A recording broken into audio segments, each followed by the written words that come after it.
आज बैंक में जाना, लाइन में लगना, इतना समय किसके पास है। ऐसे में हम आप में से कई लोग अपने रुपए पैसे का काम ऑनलाइन करते हैं और इसके लिए जरूरी नहीं है कि आपके पास कंप्यूटर ही हो। अब अपने स्मार्टफोन के जरिए सब कुछ मुमकिन है। Online banking app bill payment से लेकर पैसा ट्रांसफर करने और अपने खाते पर नजर रखने की सुविधा देते हैं। इसके भी आगे अब तो ट्विटर पर बैंक, इंटरनेट पर वॉलेट भी काफी पॉपुलर हो रहे हैं। क्या आपने कभी इनका इस्तेमाल किया है या करना चाहते हैं? कैसे चलता है ये सब? कितनी भरोसेमंद है ये डिजिटल और मोबाइल बैंकिंग? आपके पैसे को बढ़ाने के साथ ही सेफ और सिक्योर बनाने और आपका पूरा ख्याल रखने के लिए आज योर मनी लेकर आया है डिजिटल बैंकिंग स्पेशल।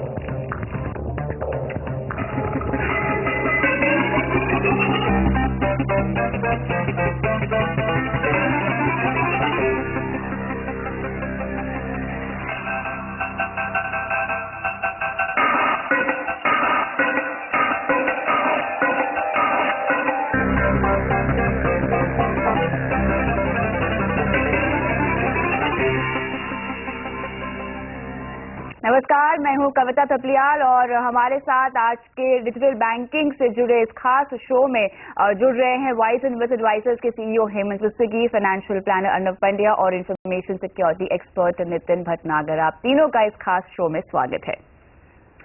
शो में डिजिटल बैंकिंग और डिजिटल वॉलेट के बारे में चर्चा करने से पहले जरा सुनते हैं एसबीआई चेयरमैन को। दरअसल एसबीआई ने आज नतीजों के बाद ऐलान किया है कि बैंक डिजिटल बैंकिंग को बढ़ावा देने के लिए कई ई कॉमर्स प्लेयर्स के साथ हाथ मिला रहा है। We have done many other things in the digital journey, including the recent tie-ups that you have seen with e-commerce players such as Amazon and Snapdeal. As well as with payment portals such as PayPal. But many more of these are in the offing because we believe that we need to collaborate and co-create, and that we are one of the major players in this area, and therefore we would like to collaborate with many others in the digital space in order to capture those opportunities. चलिए, तो यहाँ पर भी बहुत बड़े पैमाने पर digital banking को तवज्जो दी जा रही है, ये मानना है एसबीआई चेयरमैन अरुंधति भट्टाचार्य का। और इसी के जरिए हम देख रहे हैं कि डिजिटल बैंकिंग का जो चलन है वो काफी हद तक दूर पकड़ रहा है हमारे देश में। इसके लिए हम कर रहे हैं आज ये खास चर्चा।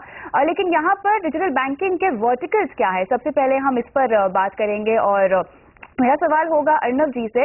अर्नब जी, यहाँ पर मोबाइल बैंकिंग की बात करें, मोबाइल वॉलेट्स की बात करें, या अगर सोशल डिजिटल बैंकिंग की बात करें, और साथ ही जो नया ट्रेंड शुरू हुआ है टैप एंड पे, इन चार वर्टिकल्स में क्या क्या खासियत है? अगर हम देखें तो इस प्रकार के काफी सारे ऑप्शन अब आ गए हैं जिससे कंज्यूमर अपने आप जो पेमेंट करें उसमें उसको आसानी हो। तो अगर हम बात करें तो पहले एक जिसे डिजिटल वॉलेट कहते हैं, तो डिजिटल वॉलेट एक ऑनलाइन प्लेस है जहां पर आप मनी स्टोर कर सकते हो और उसका इस्तेमाल आप काफ़ी सारे चीज़ों के लिए कर सकते हो। यानी कि इसका मतलब ये है कि नॉर्मल कोर्स ऑफ इवेंट्स में जब आप कोई ऑनलाइन स्पेंड करते हो तो तब आपको पेमेंट करना पड़ता है, और वो ऑनलाइन पेमेंट आप क्रेडिट कार्ड से कर सकते हो या डेबिट कार्ड से कर सकते हो या इवन इंटरनेट बैंकिंग के माध्यम से कर सकते हो।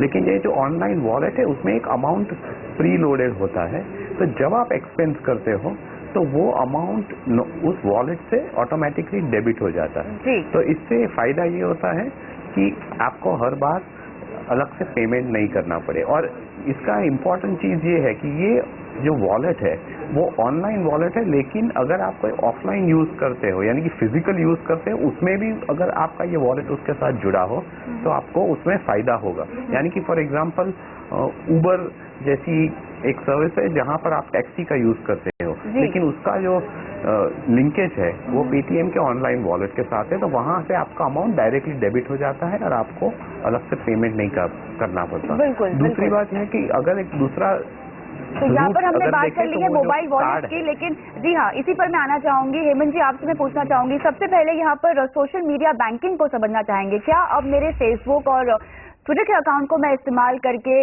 पेमेंट्स कर सकती हूँ? क्या मैं मनी ट्रांसफर कर सकती हूँ सोशल नेटवर्क के प्लेटफॉर्म से? क्या ये मुमकिन है अब? जी कविता, आपने बिल्कुल ठीक है, ये बिल्कुल मुमकिन है।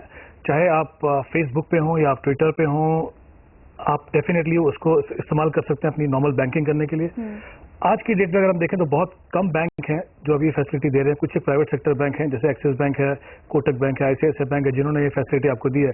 एक्चुअली ये बहुत आसान है। जैसे पूरा जो ऑब्जेक्टिव वो ये है कि कहीं ना कहीं जहाँ पे भी आप समय लगाते हैं, जहाँ पे भी आप अपने ग्रुप ऑफ फ्रेंड्स के साथ हैं, वहाँ पे आप बैंकिंग कर पाएं। तो अगर हम फेसबुक की यहाँ पे बात करें क्लियरली, तो आपको क्या करना है कि आप अगर आप चाहें, जैसे मान लीजिए बैंक है, आईसीआईसीआई बैंक के अगर आप कस्टमर हैं, अगर आप चाहते हैं कि वो फेसबुक पे अपनी बैंकिंग करें, तो आप वहां पे जाके अप्लाई कर सकते हैं, आप उसके मेंबर बन सकते हैं। एक बार करने के बाद उसके बाद आपको जो भी ट्रांजैक्शन करनी है, चाहे आपको ग्रुप में पेमेंट्स करनी है, अपने फ्रेंड्स को पेमेंट करनी है, या जो नॉर्मल बैंकिंग जो करना चाहते हैं, आप चेकबुक वगैरह ऑर्डर करना चाहें, जो भी आप नॉर्मल बैंकिंग जैसे करते हैं वैसे आप फेसबुक या ट्विटर के थ्रू कर सकते हैं। अगर आप ट्विटर पे करना चाहते हैं तो वहां पे आपको बैंक को जो है फॉलो करना है। उसके बाद आप रिक्वेस्ट भेजिए। रजिस्टर होने के बाद आप जो भी मैसेज देंगे, तो जो अगर ट्विटर पे हैं जो फॉलो कर रहे हैं, उनको आप पैसा वहां पे ट्रांसफर कर सकते हैं। उसके लिए जरूरी नहीं है कि जिनको आप पैसा ट्रांसफर कर रहे हैं वो उस बैंक के कस्टमर हों। तो आई थिंक कहीं ना कहीं एक नया रेवोल्यूशन है डेफिनेटली। तो काफी इजी और सिंपल हो गया है अभी सोशल मीडिया को इस्तेमाल करके। जैसा मैंने कहा, कुछ लिमिटेड ऑप्शंस हैं अभी आपके पास। मुझे लगता है आगे आने वाले समय में हम देखेंगे और बैंक भी इस फैसिलिटी को देंगे। बिल्कुल। और दूसरा एक जो नया चलन शुरू हुआ है वो है टैप एंड पे का। नितिन, आप हालांकि इंफॉर्मेशन सिक्योरिटी एक्सपर्ट है, लेकिन यहाँ पर टैप एंड पे को लेकर किस तरह से चीजें अब बदल रही हैं, या ये जो नई टेक्नोलॉजी इंट्रोड्यूस की गई है ये किस तरह से है? कविता, ये आपने सही बोला। ये एनएफसी जो टेक्नोलॉजी है, ये टेक्नोलॉजी अपने आप में एक ऐसी टेक्नोलॉजी है जिससे मतलब कि आपको एक सहूलियत मिलती है। एक कंज्यूमर को बहुत आसान से आसान तरीके से टैप एंड पे करके पेमेंट करने का मौका मिलता है। अब उसके लिए कंज्यूमर को ये भी एक अवेयर होना बहुत जरूरी है कि जहां वो पेमेंट कर रहे हैं टैप एंड पे करके, क्या वो प्लेटफॉर्म जो जिसपे यूज कर रहे हैं वो सिक्योर है या नहीं है। जैसे कि क्या वो सिक्योरिटी स्टैंडर्ड्स जो इंडस्ट्री में दिए गए हैं, क्या वो फॉलो कर रहे हैं। सिमिलरली जैसे standards like payment card industry data security standards हैं, क्या वो मर्चेंट्स वो स्टैंडर्ड्स को फॉलो करते हैं, क्या वो आरबीआई की गाइडलाइंस को फॉलो करते हैं, ये देखना बहुत ही महत्वपूर्ण होगा है। बिल्कुल अर्णव जी, लेकिन यहाँ पर जैसे कि हम डिजिटल बैंकिंग की बात कर रहे हैं, ऐसे में अगर मोबाइल से बैंकिंग या मोबाइल वॉलेट के जैसे कि आपने जिक्र किया है, ट्रेंड क्या कहता है? क्या लोगों का रुझान स्मार्टफोन के जरिए इस तरह की मोड ऑफ पेमेंट्स को यूज करने में बढ़ गया है? ये चलन दिखाई दे रहा है? ये बहुत क्लियर ट्रेंड है कि लोगों, खास करके जो जिनके पास स्मार्टफोन है, वो स्मार्टफोन का इस्तेमाल कई अधिक चीजों के लिए कर रहे हैं। और उसमें इस प्रकार का मोबाइल बैंकिंग है जिसमें वो बेसिक ट्रांजैक्शंस करना चाहते हैं, यानी कि अमाउंट ट्रांसफर करना या बिल पेमेंट करना, उसके लिए मोबाइल बैंकिंग का यूज काफी बढ़ रहा है। दूसरी बात यह है कि अगर आप इस प्रकार का ऑनलाइन वॉलेट की बात करें तो काफी सारी जगहों पर इस प्रकार का यूजेज भी बढ़ रहा है, क्योंकि इसमें बहुत ईज ऑफ ऑपरेशन है। तो लोगों धीरे धीरे करके इसके कन्वीनियंस को समझ रहे हैं और उसकी तरफ मुड़ रहे हैं। लेकिन अभी तक अगर आप ओवरऑल पाई में देखें तो एक्सेप्टेंस का परसेंटेज लो होगा, पर लेकिन जो टेक सेवी है और जो इस प्रकार के स्मार्टफोन यूज करते हैं वहां उनका यूज डेफिनेटली बढ़ रहा है। बिल्कुल सही कहा आपने यहाँ पर अर्णव जी के यहाँ पर ईज ऑफ यूज जो है वो बढ़ चुका है। लेकिन सवाल ये उठता है कि ये तमाम मीडियम जो हैं ये कितने सेफ हैं? मैं इन सब का इस्तेमाल करके ट्रांजैक्शन तो कर रही हूँ, लेकिन मेरी सिक्योरिटी के साथ कोई खिलवाड़ तो नहीं यहाँ पर किया जा रहा है? इस पर लेंगे हमारे एक्सपर्ट्स की राय, लेकिन इस छोटे से ब्रेक के बाद।